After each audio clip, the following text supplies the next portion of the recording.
everybody, Foley here. Welcome to the weekly news recap for the 26th of May to the 1st of June 2025. So, this week there were two showcases.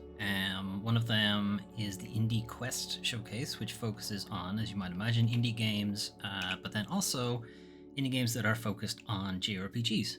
So Japanese style, as they put it, role-playing games. As a great number of these are not Japanese-based developers. Anyway, I'm going to highlight a couple of games from that showcase. A couple of them we've seen before. And so this is The Time I Have Left. This is a solo, if you like, JRPG. You're just playing the one character who's attempting to escape from this, I guess, prison? I don't know. It kind of looks like it's just a dilapidated cityscape in some instances. Now it doesn't look like that at all, but before the trailer it did. Anyway, you are on a time limit. It's like about 6 hours. It's not expected that you will manage to defeat everything in 6 hours, so it does have a bit of a rogue, Groundhog Day vibe to it, in that you'll be like repeating things, but getting better at it, being able to defeat enemies faster, opening up, different routes and so on every time you move through it. So we have seen this game before, and I was under the impression that development had been paused on the game because they were not able to get funding at the time, but that appears to have changed, and they are now able to proceed with development. So that does have a demo available on Steam as well if you want to try it out, and it does seem like they are back on track for development, so that is good news because I thought it looked pretty good. Next up we have Kingdoms of the Dump, which I think has been shown off before, but it's the first time that I have heard of it, and I kind of like the vibe it's going for. So you are playing a sentient trash can who can transform into different people and different creatures and so on, but for the most part he's a garbage, rubbish bin, named, what is his name? It's like Dustin Binsley or something like that. He has a great name anyway. I think that's what it is. And everything is kind of, garbage, rubbish based. And then also like an old school, like Final Fantasy JRPG. I just really like the idea of it, I guess, because it's just so dumb. Anyway, that's Empires of the Dump. I don't think it has a release date or anything. It's not Empires of the Dump, Kingdoms of the Dump even. Yeah, it's just this year at some point. But it's available on to wishlist on Steam. Then we have Runa. Runa just recently launched their Kickstarter, I believe, or possibly just recently finished. I think they just finished their Kickstarter, but it is still open for like late pledges and stuff like that. And it does really remind me of like late PS2, early PS3 JRPG, so kind of like the Tales games, Rogue Galaxy to some extent as well, but it is very much a turn-based RPG, despite what the initial trailer might lead you to believe. You get into actual combat, it is like a turn-based, pretty traditional turn-based JRPG, but it's pretty good looking, I think, for like an indie dev. I don't like to always add that little, qualification, but it does seem like it looks pretty decent. So yeah, the Kickstarter has just finished, I think, and it was successfully funded, very well, like easily. So it is available if you want to late pledge, now that it is confirmed that it is getting its funding. Luminous Nights, so I'm mostly highlighting this just because it appears to play at least exactly like Kingdom Hearts, which I have not seen another, well, never mind, not another indie dev managed, but any dev in general to pull off the same kind of floaty animation that Kingdom Hearts have. And they're even still doing like the Trinity stuff that's also in Kingdom Hearts, but even the jump, like that's just Sora's jump. It's all like really weirdly floaty. And the menuing is like very similar. It's not quite exact, but the combat, the kind of aerial combat that's kind of like there is gravity, but it's not very strong, almost kind of thing to it. It's hard to exactly characterize what Kingdom Hearts combat is like, but it is just floaty, like very, very floaty. Not in a bad way, like it plays fine, and this also seems to play fine, but it's something you would have to do on purpose, you know? It's not something you would accidentally do, and it is pretty impressive that they're able to replicate something like that. Anyway, that's Luminous Nights. Similarly, I think it's like very early development, so I don't think we're going to be seeing anything from it anytime soon. Godshard Chronicles, and I definitely pronounced that wrong the first time I read it. Anyway, Godshard Chronicles is kind of like a spiritual successor to stuff like Lunar or Grandia. It even has a lot of kind of like former composers, scenario writers, and stuff like that that were on those games. Lunar just recently had Lunar 1 and 2 remastered, came out, and I think Grandia has had. I think the first Grandia got a remaster ages ago. Anyway, very impressive visuals. What is somewhat concerning is it is as you can see there on the screen, it's 2-player co-op. Whether that's enforced, because never mind, expecting to have friends, but having friends that would also play through a giant JRPG with you and have enough time for it, like, is unlikely, shall we say. So that's somewhat concerning. But if it is possible to play also solo, or if you have to play with 2 controllers or something, I don't know, something like that. Anyway, visuals very impressive, and having a lot of the people from the games that they are trying to evoke, having a lot of those people also on the project is pretty good to hear. Again, I don't think support us on backer kits. This was another Kickstarter thing that is well past its Kickstarter at this point. Let's move on to backer kit. If you're not familiar with how the crowdsourcing stuff works, backer kit is usually something that comes in after Kickstarter has completed, and it's more of like a long-term late pledges kind of thing, but it is also a way to manage people's pledges, because Kickstarter is not always great at doing that. Anyway, although I think it's owned by the same company. And then the last one, now again, there were a lot of games on that. It was more than 40, I think, so I'm not going to obviously not going through all of them. Infinite Alliance is a bit of an interesting one. So this is from the same developers behind 8-Bit Adventures 1 and 2. But it is actually a crossover game. So while it does have this kind of mech guy, it also has a bunch of these characters. And you can see Dustin Binsley there is the second one along. And a lot of these same characters were featured in the Indie Quest showcase. So it is like a big crossover of a lot of indie, as you can see, a lot of indie RPGs, indie JRPGs, all uniting in this Infinite Alliance crossover. So that's pretty cool. Like, that's like pretty strong community I don't know, outreach, what way to put it, but like a kind of celebration of the indie scene for kind of like more modern JRPGs. How the game plays itself, it looks like it is a pretty standard turn-based RPG. Obviously, they wouldn't have been able to bring in everybody's different particular gimmicks and what have you, so they're just going to do their best to like make an approximate version of it. But having so many of them just cross over, it's pretty nuts. So that's pretty cool. It would be funny if this comes out before all of these other games, which would be pretty funny. This is going to be I think it's going to be a free game, but you'll have the option to donate to it, and donations go to charity, I think, is the way they're going to be doing it. And the logo is very evocative of something like, it's strange to say evocative of like Octopath Traveler, because to me it sounds that's like still a very recent game, but at this point it's really not. But yeah, the logo art has a lot of like Final Fantasy to it, maybe a little bit more modern Final Fantasies. I thought it was in the trailer where they mentioned the charity stuff. Oh no, it is. I think he does it here. Yeah, free. Optional purchases available on console. Optional purchases sounds like DLC. Everything goes to charity. So yeah, it's pretty good. I mean, that's good shit, right? Anyway, I did say there were a couple of showcases. So the other showcase was the Thinky Direct. So Thinky Games are a games media publication that focus primarily on, as you might imagine, puzzle games. They also had a showcase. This was their first showcase. And again, I'm just going to highlight a couple of games that I thought looked interesting. Not as many on this list. It wasn't 40 plus. I don't remember the exact number. So this is Strange Antiquities. This is from the same developer behind Strange Horticulture. and it is a similar type of game. So Strange Horticulture, you were in charge of this kind of weird, esoteric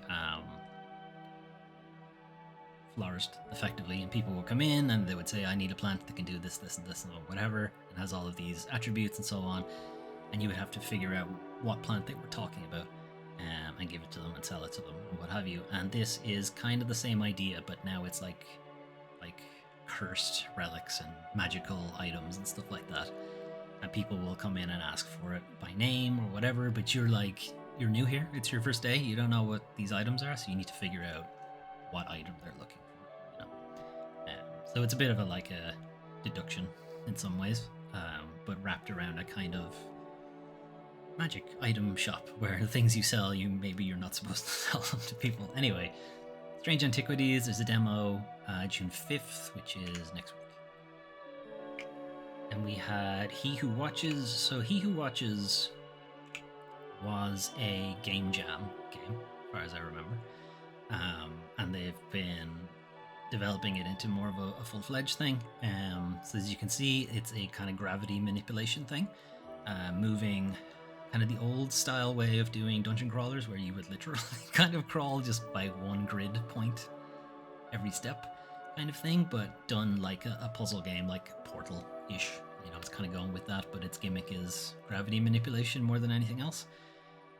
Being able to pick up items and then rotate them and then have them be affected by like gravity pointing in a different direction and stuff like that.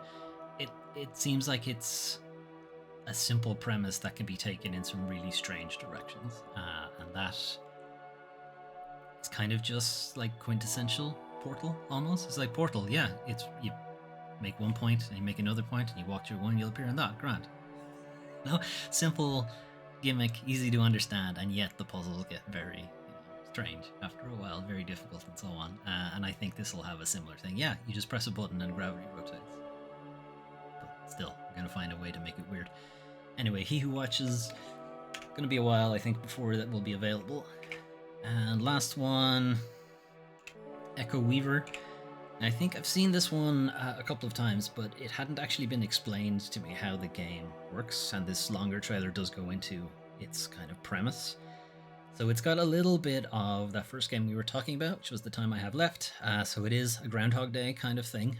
You have a timer at the top of the screen. It's not visible in all of the trailer scenes. And you start off with like a minute, and you have a minute to escape, effectively. And obviously you are not going to manage that in the first time you play the game. But the longer you play the game, the more you figure out what direction you're meant to go in, what items you're able to collect, new abilities you manage to unlock, and so on. You'll eventually figure out how to get through the game within the time limit. At least that is the kind of general idea of the game. So that's a pretty cool idea, I thought. And it's also doesn't seem like it would be something that should be at a puzzle game showcase, if you like, a Metroid Brainia, as they're calling it. The idea is that you don't get new abilities or new skills or anything like that. What you get is knowledge. So it is like a bit of a roguelike, but also a little bit of Metroidvania kind of stuff, in that you will learn new things, abilities that you didn't know you had at the beginning, and you'll be able to take that forward into the next run and figure out what you're supposed to do. And like in that scenario there, they jumped too far, they were actually meant to try to dive down into the ground and so on, to avoid that kind of stuff. Anyway, Echo Weaver I think is actually out pretty soon. I can't remember if I saw a release date or it was a demo. Must have been a different trailer. Right, anyway, I'm pretty sure it's out soon enough. Anyway, outside of the showcases, though, there were a couple of updates elsewhere. Hell Clock had kind of a gameplay overview. So Hell Clock is a roguelike, but similar again, I didn't realize it now at the time, but there's 3 different games that have a time constraint as their mechanic. So Hell Clock, as you might imagine from the name, clock, you have a time limit to get from point A to point B in a kind of roguelike scenario. Creating a build. It's got a little bit of like a Diablo Path of Exile element to it. It does appear to be mostly a shooter. But it does have like a time constraint to get from point A to point B, so you can't just hang around and kill everything and collect all of the loot and move on. You have a train to catch in some ways. Big skill trees is kind of a big draw of the game. It's like a persistent thing. You will get better over time. There's these little relics and antiquities that you can bring with you into your run that might hopefully make things easier. But it will also like drastically change how some of your abilities work and so on. So it does mention that while the time constraint is like a central mechanic of the game, if you don't like that kind of thing, you can turn it off. Played it there. It's an accessibility thing. If you just don't want to do the clock thing, you don't have to, which is nice to see. I will probably give it a couple of runs with the clock, and if I don't like it, I'll turn it off. It works out well enough. Anyway, that is Hell Clock. I think, again, it might have been this one I was thinking of that has a trailer, or that has a demo out soon, or the game itself is actually out soon. Demo available now. Yeah, 18th of June. It is actually out pretty soon. I think this game is the one I was thinking of. Anyway, moving on. Fallen Fates. So this is the next game from the Astria Ascending, I think, is the developer. Astral Ascent, even? They're all different. They're fucking different games. Astral Ascent was a kind of co-op roguelike, like pixel art kind of thing, whereas it seems like Fallen... Jesus, what is the game called? Fallen Fates? Fuck's sake. Anyway, at least they're keeping the alliteration going. It does seem like it's more of a solo game. But it's very fast-paced, pixel art, and... it's pretty pretty. It's a pretty game. What can I say? The actual gameplay-wise, haven't really gone into it. Just stars falling from the sky. It seemed like that's a good thing. They're probably not stars, and they're probably something else. Anyway, Kickstarter starting in September. Something to keep an eye on. And it has a wolf cat thing. I don't know what that's animal. I mean, it's close to a lion, obviously, with the mane, but the face looks more like dog to me. Anyway, moving on. Some slightly worse news. Multiverses is officially closed down. Delisted today. Pointed out there, 30th of May, so that would have been Friday. So that is done. That's the end of Multiverses. It is no longer playable unless you had logged in since the 4th of February. And even then, it's only offline. So, the game's 5th season that ran from the 5th of February to 30th of May was its last season. That was mentioned back in January. So it's gone offline as of 9 a.m., 5 p.m., etc. Delisted as well from all major storefronts, so you won't be able to buy it either. The game is still technically playable offline, but only if you had logged in and played it up until that point. So if you've had it sitting in your library for a while and you were thinking, oh, I'll get around to play that at some point, well, it's too late. You won't be able to play it now. So that is pretty shit from a games preservation standpoint. You pretty much won't be able to play it. If it was a case of 10 years from now and people were talking about, oh, hey, remember when Warner Brothers had that big crossover Smash game? You're like, well, what? What are you talking about? Let's play this. Oh, cool, Multiverses. I'll give that a shot now. You don't get to play it. Like 50 years from now, looking back at like major media crossover things, you still won't be able to check it out. So like a preservation standpoint, this is obviously pretty shit. From a player standpoint, it's also not great either. It was talked about at the beginning of the year when they were initially announced the shutdown. The problem was that people had paid for Founders Edition or something like that, and the Founders Edition would also cover you for the first 5 new characters or something like that, and they only ever got around to adding like 2, something like that. I think was the gist of the problem at the time. Founders Pack, which was originally released during the game's first run, included character unlock tokens, but the game now ends before enough characters would have been introduced. Yeah, that was the issue. So when you bought the Founders Pack, you got character tokens to unlock new characters. So it wasn't the case that it was like the first couple of characters would be free. It was you could spend the tokens on whatever characters you wanted to unlock. but there were never enough new characters added in the first place, so it became a bit of a moot point. But people still spent the money on it, so like $100. And obviously they are not getting any remuneration. There will be no, again, at the time, big stink at the time, that, you know, effectively any money you poured into the game was, and you should keep this in mind for any free-to-play live service type game, you're not getting any of that back. That's gone. And you can't take it with you either. Like, it's not a case of you buy the game on disc and you have it now forever. You know, it's a live service thing. Even if it has a disc version, like Destiny or something like that, it's worthless. Don't spend money on these things. You are just throwing it into the void, he says as he faces things. Anyway, moving on.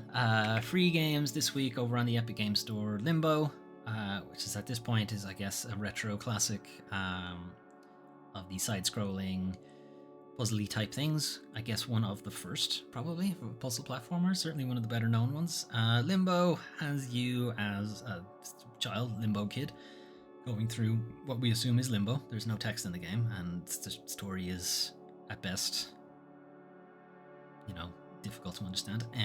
It's got a horrible spider that chases you for a decent chunk of it as well. Very good puzzle platformer, and many have tried to imitate it since and have just failed. Outright failed to do so. And yeah, I think it still holds up pretty well. And it's free on the Epic Games Store if you want to check it out. Also free on the Epic Games Store, Tiny Tina's Wonderlands, which is a sort of, I mean, it is Borderlands, but it's also kind of like medieval fantasy, but also there are guns. Don't think about it too hard. But it is Borderlands with like a medieval Dungeons and Dragons kind of wrapping to it. It's fine. It's okay. It's not amazing. It has the same issue that I have with Borderlands in general, which is that enemies are bullet sponges, and that's not fun. If I headshot something, it should die. that is the premise I come across with all shooters, basically. If I shoot you in the head, the enemy dies. That's it. If they don't die, goodbye. I don't want to play you anymore. That's it. That's the end of it. The only make a certain concession if it is like Doom or something like that, you know, that's fine. That they're demons, they probably wouldn't die from a headshot, but, and I guess you could make the same thing for like undead zombies and skeletons, what have you. If you shoot them in the head, they probably wouldn't die either. Anyway, never mind, it's fine. It's a fine game. It's all right. Moving on. Coming to the start of a new month, PlayStation Plus for June. So this would be just the standard monthly new games added to the roster, or not added to the roster, swapped out on the roster, I suppose. So we have NBA something, who cares? The Alone in the Dark remake, reboot, what have you, that didn't fare too well critically or commercially, I believe. We did do... Shit, did we do a full playthrough of Alone in the Dark? I can't remember if we did it or I planned to do it and then didn't get around to it. I honestly don't remember. I think we did. Jesus. I know we played the first game. Did we play the remake? I don't remember. It's fine. It's okay. It's not great. It's not bad. It's fine. Bomber Cyberpunk is a kind of spiritual homage to Jet Set Radio, and in some ways kind of does nail it, and in other ways not so much. I don't know. I think Jet Set Radio obviously will benefit from the nostalgia hit, whereas Bomber Cyberpunk doesn't have that kind of leeway, in that you would give some grace to an old game that it doesn't have such and such, and it doesn't have some quality of life things, whereas a brand new game that also doesn't have those things, it doesn't get away with the same amount, but it's good. I liked it, but it doesn't have much going for it, let's put it that way. And then a Destiny thing, but like at this point, who cares? Destiny, because how long will this one even be available before it's vaulted and unable to be played ever again by anybody? Not even by the developers themselves, because they couldn't demonstrate it in court that their story isn't the same as somebody else who was claiming that they had stolen the story from them. and they were saying it's demonstrably different, and the judge was okay. Demonstrate how it is demonstrably different, and they're like, can't, vaulted. It's like, you're fucking idiots, right? Anyway, that's some of the games you can play soon. What if you want to play something right now? Well, chances are you're already playing it, considering it sold like a couple of million or something on its launch day. But Elden Ring Night Rain is available now. So this is the kind of multiplayer PvE Elden Ring type thing. It is you and up to 2 friends jump into not the Lands Between, even though it definitely is Elden Ring, but it's also somehow not Elden Ring. Don't worry about it. You are playing like specific characters this time around, so it's not like you're just making a character at the beginning like you do typically in Souls games, Elden Ring. Sekiro, I think, was one of the only ones where you, again, were playing a specific character. That skeleton is a friend, as long as you're playing that character anyway. That skeleton is a friend. It's almost got a bit of a Fortnite vibe to it, because you're jumping onto that hawk, and then like where we dropping boys a little bit as well to it. But that's kind of where the similarity somewhat ends. There are a lot of... what's the way to put it? So similarly to the way in Elden Ring, there were kind of similar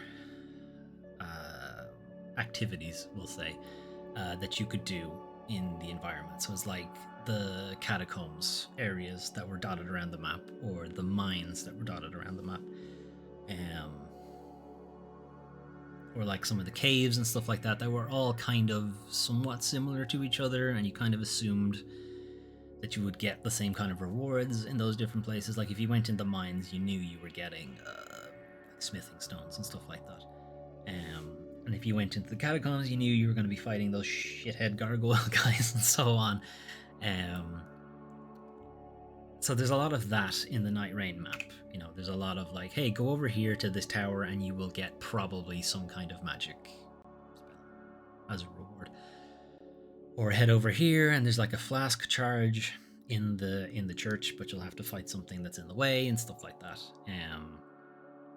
And then the way the game itself is kind of broken down is it's kind of like a 3-day thing where you're thrown into what is definitely not the Lands Between, and it's definitely not Limgrave, it's Limveld.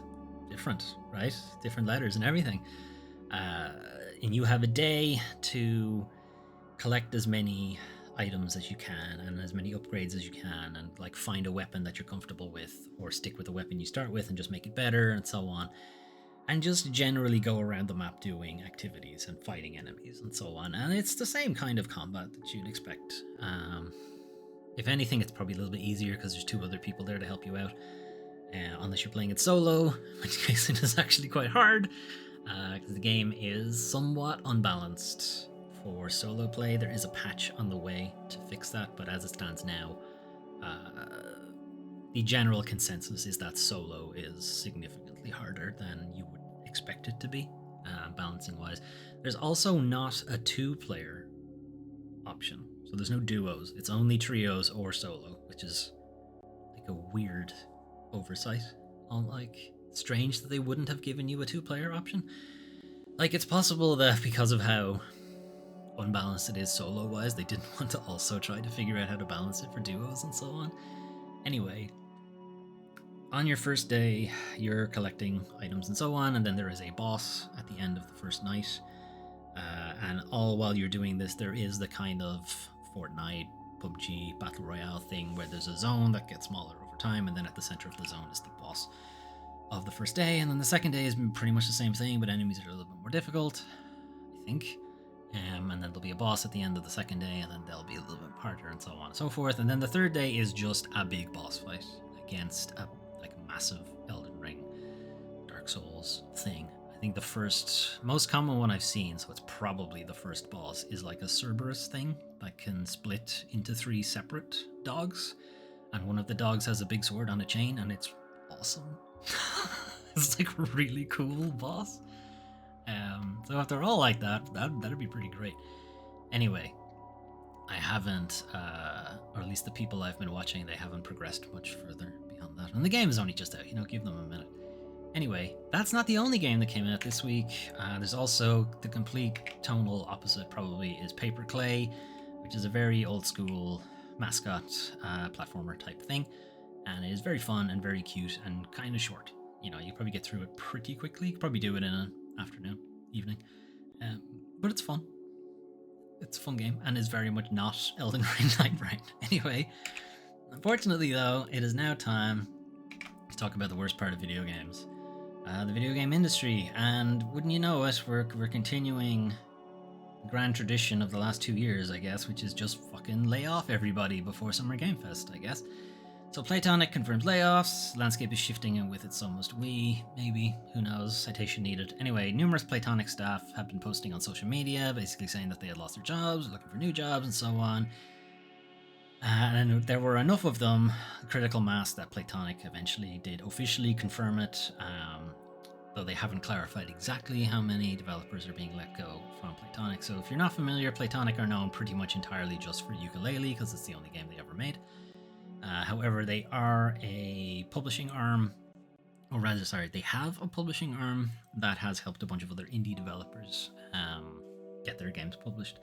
And it's not clear if the layoffs are going to affect the publishing arm or not, or if it is specifically just Playtonic Games. I think it's Playtonic Plays is their publishing.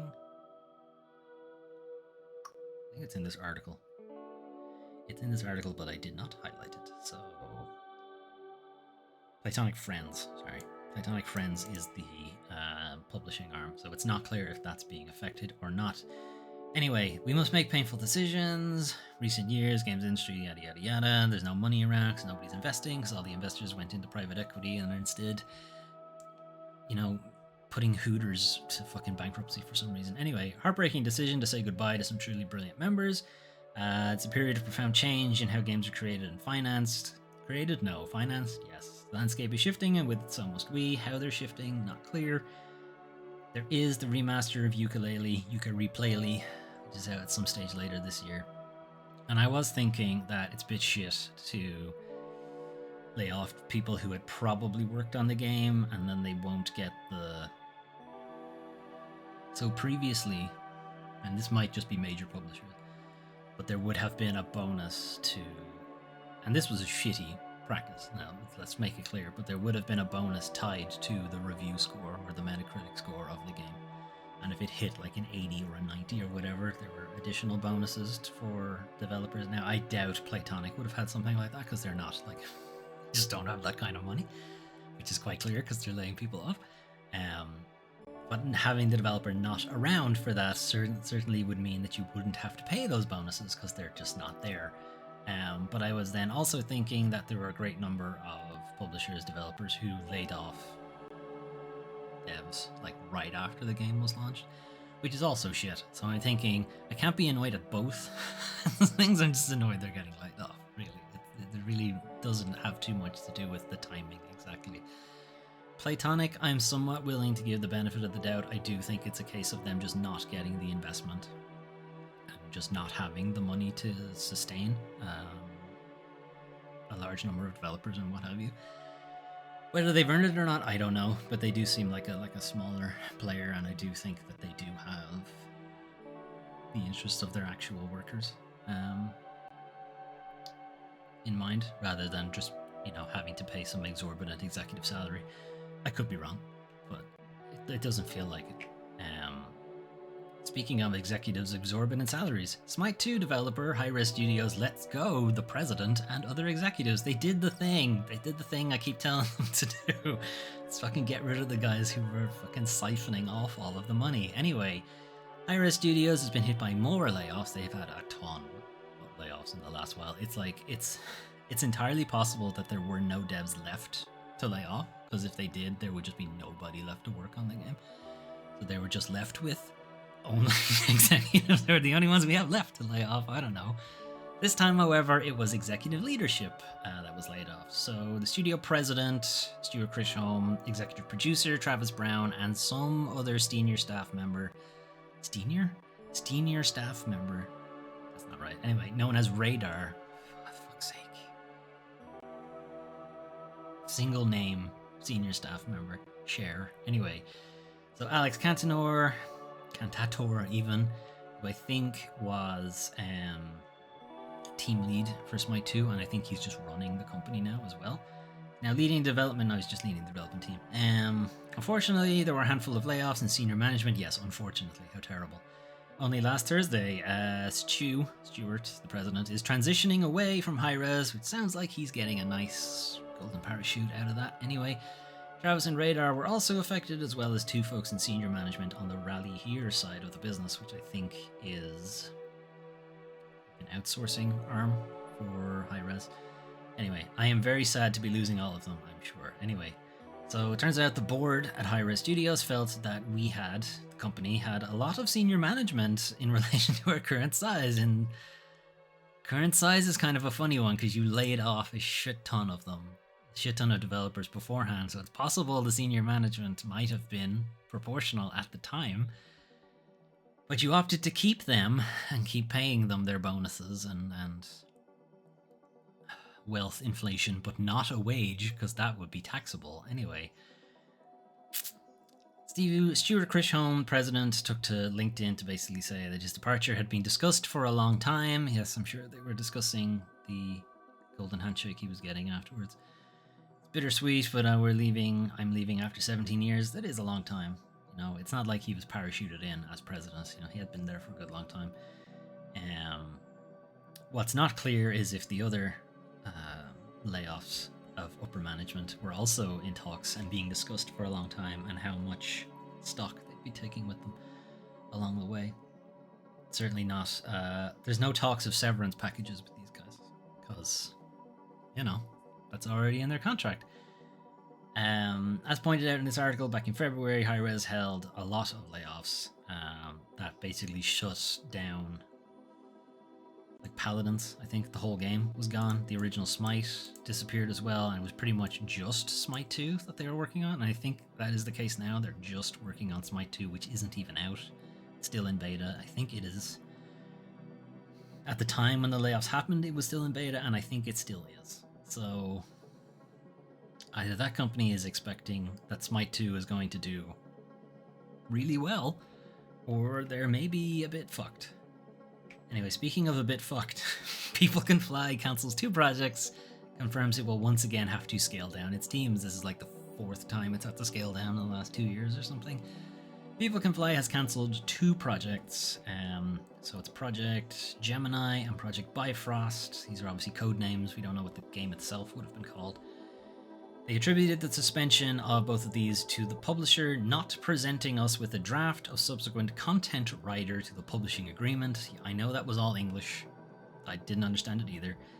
And for Bifrost, just they don't have the money for it, basically. Or they felt that the game wouldn't recoup its costs or something like that.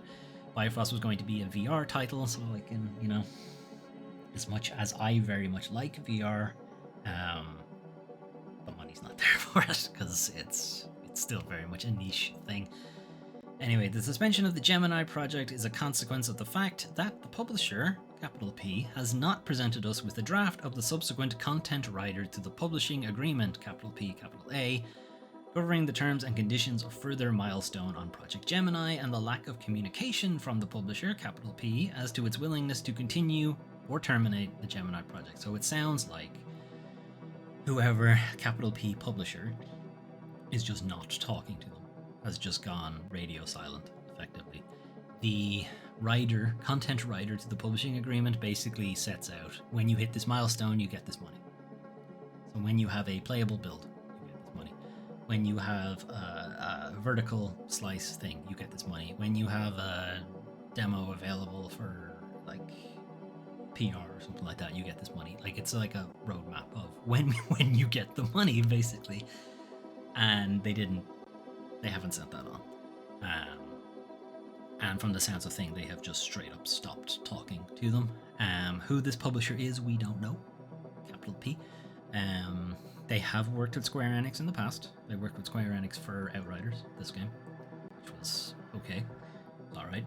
And I think Worked with Crafton on something, but I don't remember what it is, and Sony as well on like Bulletstorm VR. I think was partially a Sony thing. Sorry, no, it wasn't. That was a Crafton thing. I'm actually not sure what the Sony thing was.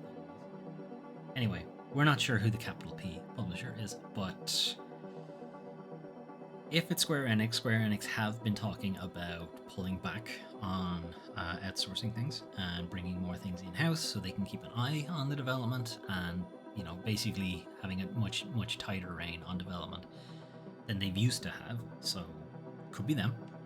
Sony, we know, just fucking cleaned house and have basically done a complete 180 on their live services thing. Whether Project Gemini was going to be a live service thing, we don't know. Outriders had it felt like maybe it was going to be a live service at the beginning, and then they changed their minds element to it, because it did feel like it had that there. Or maybe they wanted to turn it into one eventually, who knows. Anyway, we don't know. And as we've said already, Project Bifrost was a case that they were hoping that the money that they would get from Gemini would help them with Bifrost, but since they're not getting any of that money, then obviously Bifrost isn't going to happen. We have to significantly regroup as a studio and scale down our teams, which hurts the most. In December, People Can Fly announced the second round of layoffs in less than a year, this time affecting more than 120 people. Again, this is not the first time they've had to scale down. They've been scaling down quite a bit. Might be wondering, with all of these cancelled projects, are they actually working on anything? They are working on the next Gears of War. So they do still have some big project on the way that might rescue them, but it is a lot of like really bad news and, you know, scale issues for People Can Fly in the last 2 years or so. So they may not, if Gears of War doesn't do well, they probably won't be around for much longer.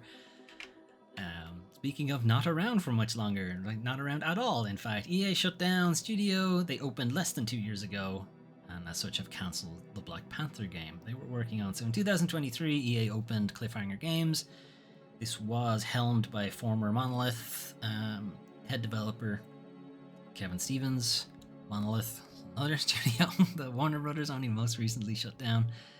They were the guys behind the Shadow of Mordor, Shadow of War things, the Nemesis system. And as it turns out, Kevin Stevens was going to bring the Nemesis system with him, or knowledge of the Nemesis system, because the patent was up on it. Possibly not. Maybe they were just going to pay Warner Brothers to use it. Who knows? But they were going to add it to the Black Panther game. Black Panther would have been fighting the Skrull. If you're not familiar with Marvel stuff, the Skrull are a kind of shape-shifting alien race, and that would work pretty well with the Nemesis system, because they could take on different aspects of different people and so on. And I'm not sure if the Skrull are able to mimic powers. I know Super Skrull is, but I think the whole deal with Super Skrull is that's why he's Super Skrull, is because he's also able to mimic the Fantastic Four's abilities, basically. And he's a Fantastic Four villain. But I'm not sure if the Skrull just in general can do it. I think it's just that they're shapeshifters. I don't remember. It's been a very long time since I've looked into it. But it doesn't matter because the game's been cancelled. Anyway, they've now cancelled that game and shut down the studio, so that's good shit. Anyway, via an email sent to employees, so they couldn't even get a meeting together or anything to talk about this. But allegedly, this is done to sharpen our focus and put our creative energy behind the most significant growth opportunities. This is a video game developer, and they sure are talking a whole lot like a hedge fund. Should probably highlight what the video game industry is like. This is not new. It has been like this a long time, but that kind of language is what you're talking about with upper management at the bigger publishers, is they don't fucking care about the game at all. They're all interchangeable. It's just which one is going to make more money. As I've mentioned before, their hobby is money. Your hobby, my hobby, video games. Their hobby is money. So they don't care. They really don't care about the game. Anyway, So, how many developers is this going to affect? It's not particularly clear, but it's not the only developer that is going to be affected. EA's mobile and central Steams are also going to have a number of layoffs. Total with EA Mobile Central and Cliffhanger Games, it's about 300 workers. These decisions are hard. For who? I don't know. Citation needed. They affect people we've worked with, learned from, and shared real moments with. You have not fucking worked with any of these developers. You shut up. Fucking EA's entertainment president is going to say that she's worked with these developers and learned from these developers and shared real moments with them. Please. You don't. Highly unlikely you know any of their names. Even would be able to recognize them if you met them in public. Anyway, we're doing everything we can to support them, except support them, including finding opportunities within EA so we can keep them under our heel, I guess, where we've had success in helping people land in new roles. Why do they need to be in new roles? Who's the who's the reason that they're needing this help to land in new roles? Is it you? I feel like I need that meme with the goose that like asks people, yeah, but why? Why are they doing this, huh? Why are they doing this, motherfucker? Anyway. They're quick to highlight, though, that even though they've cancelled the Black Panther game, our partnership with Marvel remains strong. Okay. And our multi-title long-term collaboration continues, unless, of course, they don't present opportunities for significant growth. Kind of wondering, well, one, what are the other 3 Marvel games we're working on, because I don't know what they are. But also, you're kind of wondering that, did they have to pick a game to cancel?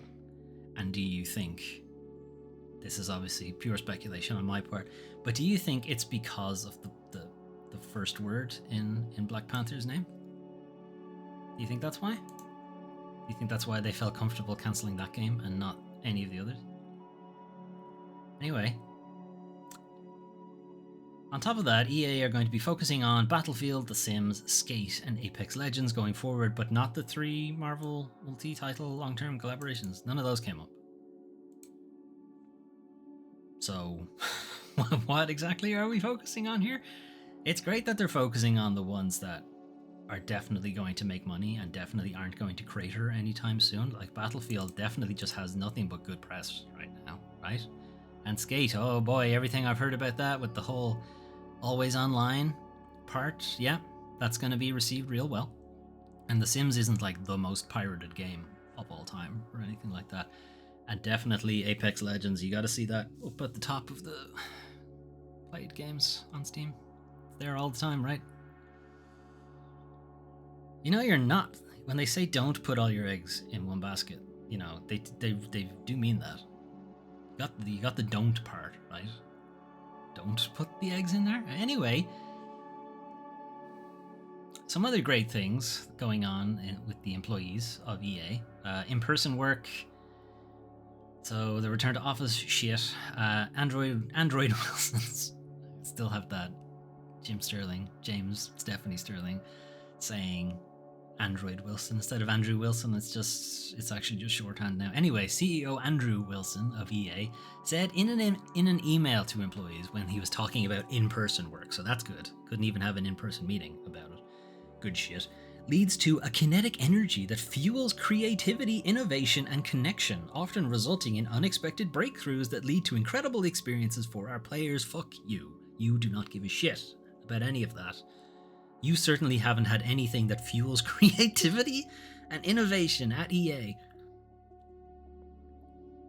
Yep, I'm seeing a lot of that. That's why we're gonna focus on these properties that are. The Sims is what, like 20 something years old at this point. Innovation. Cool. Anyway, EA laid off about 5% of their workforce last year. It's about 670 people. Anyway, despite those layoffs, the company now employs 800 more people than that time last year. So that's including the 670. So it now employs, maths, 1,470 people extra. Why did they have to lay off those people? Was it just because number go up? It was just because number go up. Anyway, between them, Andrew Wilson and Laura Miele took home about $40 million last year. Yeah, but those layoffs were really important, you guys. We just couldn't sustain it anymore. Anyway, there's a little bit of editorial. Whether, if you decide to just pirate every game that Andrew Wilson has attached to from now on, that's really your decision. That's your decision, honestly. Sims DLC still being like $40. Moving on. Speaking of some... I have no segue for this. Anyway, ZeniMax Union reaches historic first contract agreement with Microsoft, and this might actually be the first software engineer union contract with Microsoft, I think. Anyway, it represents more than 300 QA workers reached an agreement with Microsoft on its first contract. They have been spending about 2 years, basically since the union was formed, working on and negotiating a contract.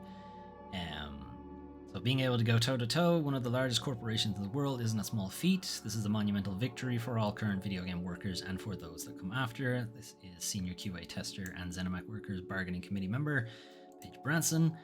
According to the union, the new contract sets new standards for the industry and includes substantial across-the-board wage increases as well as new minimum salaries for workers. So that's all pretty good stuff.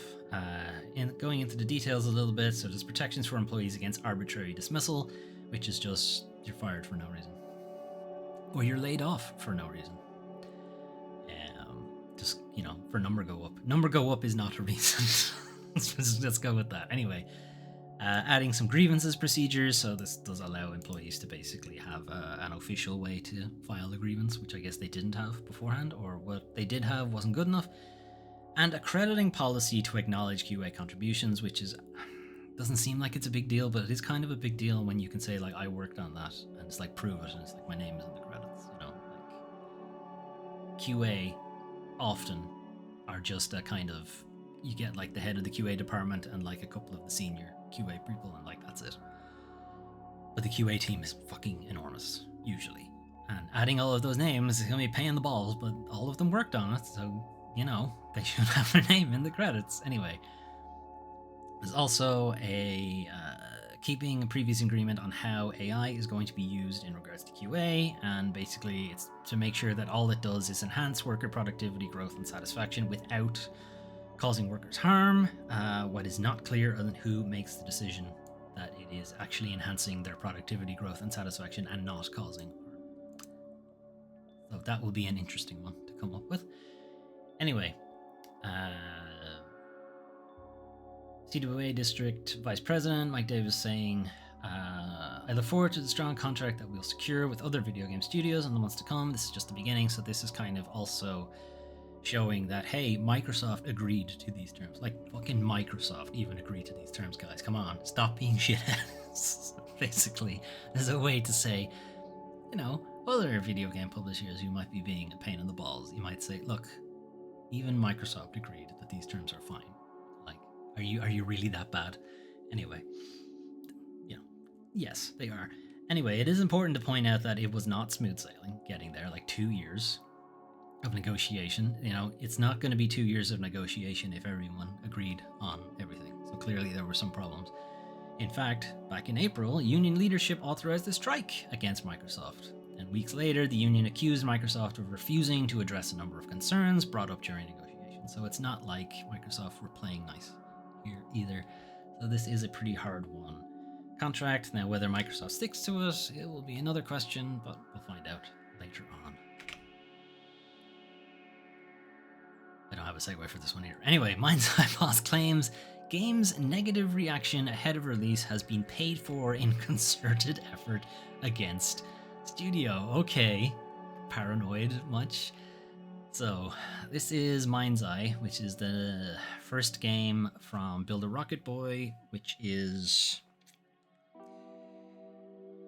It's a developer that was created from, or by, rather, a former a creator of Grand Theft Auto, or writer on Grand Theft Auto, or something to do with Grand Theft Auto. Anyway, it's their first game since leaving Rockstar, and they're alleging that the game's negative reaction so far has been paid for in a concerted effort against the studio. So, tinfoil hat, someone is paying George Soros maybe is paying to belittle Mindseye, who knows. Anyway, a new trailer came out that was highlighting a bunch of other features about the game. The game still looks like a very boring and bland PS2 GTA clone in a lot of ways. Anyway, but it was highlighting the ability for players to create their own missions using the in-game creation system, which did look impressive until all of the creations they showed were just pretty boring and bland shooters from a PS2 game. So yeah, you can make your own missions as long as they're literally already what the game is. Now, to be fair, the Little Big Planet creator suite, when they were showing it off, did do much the same. It was just showing off levels that sure looked like Little Big Planet anyway. And once the community got a hold of it, they made some really impressive things that did not look like Little Big Planet. And the second game, when they opened up the creation suite even further, people were making entirely different games in there. It was pretty insane. So that's not to say that people wouldn't be able to make something pretty interesting with the Mindseye or the Everywhere platform creator suite, but what they chose to show off was not particularly impressive. Anyway, despite the trailers and having veteran developers working at the studio, the reaction to Mindseye has so far been underwhelming. Not just me saying it looks like a bland GTA clone. It's a lot of people saying that's what it looks like. On top of those kind of things, people who have allegedly had previews with the game have said it is a broken mess filled with bugs and that it lacked depth. So when... I'm trying to think about it now. So on the Mindseye Discord server, Mark Gerhard was asked about people talking about this kind of things and saying that there's a reason Mindseye is getting negative feedback. It's because people are being paid to do so. He was asked if he believes all the people who reacted negatively were financed by someone. He replied 100%.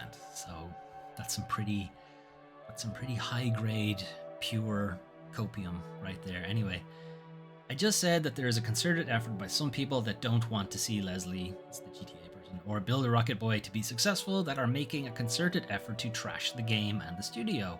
Pretty easy to see the bots and the repeated replies to any content that we put out. When asked about who that is, it's doesn't take much to guess who. It takes a little bit more. Anyway, who? Who would be arsed? Because the trailers are doing all of it for them. They really don't need to pay anybody. And the regular consumer would not be aware of these things. They would just see the trailers, maybe ads for it or what have you. They're not getting that kind of messaging, and it's just who would be bothered? You might think Rockstar, Take-Two, I guess, but they're like, lol, we have GTA 6, knock yourself out, we don't give a shit, do whatever you want. Who would be arsed to even do that? But anyway, even talking about the bots and what was this thing today? It's pretty easy to see the bots and the repeated replies to any content that we put out. The comments in this trailer are all a paraphrase of, wow, it looks cool, can't wait to play. And all the different ways you can say that. That sure sounds like bots to me. I could say that that's a concerted effort to make the game look better than it really is. And I have just as much evidence to back it up as this guy. Anyway, last thing look into is another thing from Shuhei Yoshida, because look, I had to put up with a lot of Jim Ryan's bullshit while he was still there at PlayStation, and he's been noticeably silent since he retired, got forced out. Shuhei Yoshida has not been, at least, and I kind of feel like he's one of the good ones, if I have to put it that way. I sure hope I'm not, mistaken on that one, because I have thoroughly misread him in that case. Anyway, he was talking recently at Gamescom Latam to game developer, these guys, talking about a lot of different things, but one thing that came up was subscription services, so things like Game Pass, things like PlayStation Plus, and that kind of thing. And he was basically saying that they might be good things, but on the long term, if video games pivot entirely to a subscription service, they would be a net negative for the industry. And his reasoning, it's the same reasoning, to be honest, I had with the same thing, because we're already seeing it with TV and Disney Plus and all of them, is that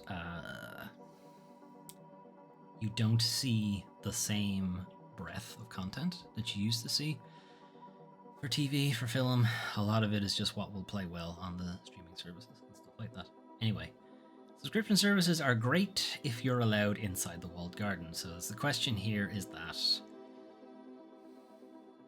if enough consumers pivot to just Game Pass or just PlayStation Plus or just some subscription service, then the owner of that subscription service can basically dictate what way the video games industry goes, what kind of games get made. Because if you want to make a game that Microsoft doesn't want to put on Game Pass, then you have no way of getting your game out to people, basically, because they own the subscription service. Like, hypothetically, like right now, that's not a thing. You could obviously put it on Steam, you can put it on Epic, you can put it on itch.io, you can move it to PlayStation, you can move it to Nintendo, and so on. This is more looking at the hypothetical idea or the end goal of Microsoft and Xbox with the Game Pass, which is Game Pass everywhere. Anyway, if the only way for people to play games is through subscriptions, that's really dangerous, because what type of games can be created will be dictated by the owner of the subscription services. That's really risky because there must always be fresh new ideas tried by small developers that create the next wave of development. This is something he talked about a lot in the indie scene for PlayStation in particular, is that like small games, have a lot of small games where you try out a lot of different things and not to just only look at big giant games. And once he was pushed aside to look into just the indie scene and Jim Ryan took over, and then we had the fucking PlayStation just went for all prestige stuff and they stopped making their small games. Anyway, if the big companies dictate what games can be created, I don't think that will advance the industry, and I would have to agree. Anyway, discussing Xbox Game Pass, he was thinking that them making their games day one, their first party games day one on Game Pass and so on, saying that they had bitten off a bit more than they could chew and whether it would be sustainable and so on. And we have already seen that it's not sustainable for Microsoft, because they've already had to renege on their day one with Game Pass promise by splitting up the tiers. So originally, when Game Pass came out, maybe it's been long enough that people don't remember, that they said all of their games would be day one on Game Pass. Anything that was a first party Microsoft thing would be day one. So when the game came out and was initially available to be played and bought, if you had Game Pass or subscribed to Game Pass already, you could just play it. They have changed that now. So the standard tier of Game Pass does not get games day one with Game Pass. They get a selected, curated list of games instead. And now you have to pay for the ultimate Game Pass tier if you want to have the game day one. So they've already had to row back on that, and I imagine that will continue to happen. Obviously, he worked at PlayStation. PlayStation Plus is a subscription service that has free games every month and so on. So he did acknowledge that, yes, obviously I'm biased because working at PlayStation, but he felt that the PlayStation Plus subscription model was healthier for the games industry, is necessarily better for the consumer. The day one with Game Pass thing is like a very strong pull. It's very good for the consumer. It is not very good for the industry at large. But as a consumer, absolutely. As a player, it's like a very good deal at the beginning. And it's still a good deal. It's just not as good a deal as it used to be. From the PlayStation Plus side of things, he's basically saying that he felt it was healthier because it allowed the games to come out, and for the people who were willing to buy the game when it came out, it allowed for those sales to happen. And then later on down the line, they would be added to PlayStation Plus, and those people who weren't willing to pay $59.99, $69.99, whatever, now $79.99 for the game day one, would just have to wait a year, 6 months, whatever it is, and then the game's available on PlayStation Plus instead. Whether that's healthy or not, I don't know. From an industry standpoint, it's better than the day one with Game Pass, because not necessarily for the first party guys, but for a third party developer, you at least get the initial lump sum, because for most video games, they make most of their money the day they come out, and then it tails off over time. But you get that lump sum of your sales, your people that you've managed to pull in with your marketing and so on, who are there day one, want to play the game. You know, your marketing was successful. And then you get another cash injection later on down the line when Sony pays to put your game on PlayStation Plus. So it's two opportunities, whereas Game Pass, one opportunity. Microsoft pays to put your game on day one, Game Pass. How much you actually get for that, we don't really know, because no one is forthcoming with how much, and I imagine it's different for every developer. It's probably a negotiated thing. Big publishers can probably demand, bigger money, whereas indies will probably have to just take whatever they can get, and you're going to have to play that off against whether you think your marketing was good enough that you're going to get enough money without Game Pass. Would you make more money not going with Game Pass, or would you rather take the deal with Microsoft, get the guaranteed money that Microsoft are like, we will give you this right now, here you go, if you put your game on, tempting. But on PlayStation side of things, there's two opportunities at least for you to make more money. You mightn't get as much off Sony because it's later on, it's like a year later, you don't have the same word of mouth anymore. It's different things to think about. One thing later on in the interview that Yoshida was talking about is how Microsoft did their backwards compatibility substantially better than PlayStation's. He acknowledged that they probably had to spend a lot of money to make that happen, but it was smart and very well planned. Again, agree. Microsoft do their backwards compatibilities. Well, it's not hard to do it better than Sony's because they straight up don't do it. But Microsoft certainly did a much better version of it. And further on down the interview, they had some praise for Nintendo for, putting two controllers in with the Switch, because it's just like multiplayer out of the box. And as far as I'm aware, Xbox comes with one controller. PS5 only comes with one controller, and so on. So it's a pretty cool thing, and actually not something I had thought about. But yeah, there are two controllers on the Switch. The left hand side, the right hand side. You can use them as independent controllers. There you go. Multiplayer in the box already. And the Switch 2 will be doing the same thing. And it's yeah, that was really smart, actually. Anyway, we will leave Night Rain, I guess, to play in the background, since chances are you're already playing it. The dog has woken up. I am looking after my brother's dog, and she wants to be pet, so we will have to wrap this up. She either wants to be pet or she wants to be fed. It's hard to tell. I think she takes either. Anyway, I'm gonna head off, so we don't have time for the recap. It's not that I ever did the recap particularly well anyway.